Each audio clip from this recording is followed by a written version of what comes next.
चंद रोज कबल एक अंकल जी के घर जाना हुआ। मैं उनके बगीचे में बैठा हुआ था। इस दौरान बेल बजी। एक बच्चा आया, उसने बेलचा मांगा। अंकल ने एक छोटा सा अलमारी नमा कमरा खोला जिसके दरवाजे पर बड़ा करके अलमाउन लिखा हुआ था। बेलचा निकाला और दे दिया, साथ ही एक छोटी सी नोटबुक निकाली। उसमें तारीख वक्त लिख कर फिर बच्चे का नाम और वल्दियत लिख ली। कुछ देर ही गुजरी थी, फिर बेल बजी। एक मोहल्लेदार आए, उन्होंने पानी वाला पाइप मांगा। अंकल ने कमरा खोला, पाइप निकाला और दे दिया और नोटबुक पर उस साहब का नाम लिख लिया। मैं ये सारा मंजर देखता रहा। फिर हम जोहर की नमाज पढ़ने चले गए। जब नमाज पढ़कर वापस आए तो एक लड़का कुल्हाड़ी और ट्रेंगल लिए मुंतजिर था।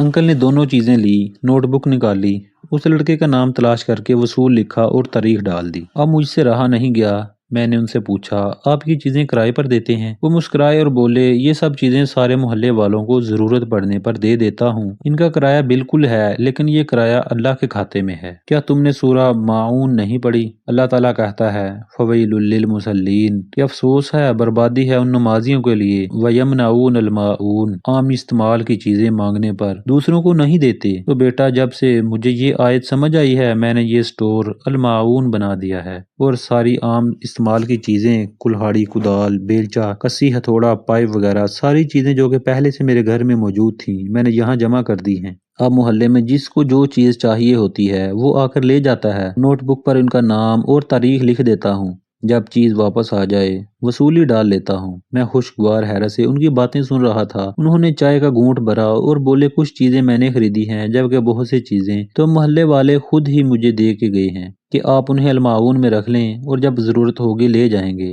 जब किसी और को जरूरत होगी तो वो ले जाएंगे। अहबाब ग्रामी, मुझे अंकल का ये अलमाउन वाला आइडिया बहुत पसंद आया। हम भी हर रोज एक दूसरे से चीजें मांगते हैं, लेकिन अक्सर हम नहीं देते। ऐसा नहीं करना चाहिए। मालिक करीम ने नमाजियों को तो खास तौर पर मुखातिब करके लेन देन करने का हुक्म दिया है और ना करने पर वाइल यानी जहन्नम की आग से डराया है। चुनाचे आपस में इस्तेमाल की चीजें जरूर एक दूसरे को देनी चाहिए। अलबत्ता एक कौमी बीमारी चीज वापस ना करना का इलाज करना भी बहुत जरूरी है। उसका एक फौरी हल तो नोटबुक है, ताकि याद दहानी रहे। यूं चीज वापस मांग ली जाए। चीज मांग कर ले जाने वाले को भी अक्ल करनी चाहिए, बर वक्त वापस करनी चाहिए, वरना वादा खिलाफी, इज़ाए मुस्लिम जैसे गुनाहों का मुरतकब होगा। अगर चीज आपके इस्तेमाल में है, आप नहीं दे सकते, तो किसी झूठे बहाने से इनकार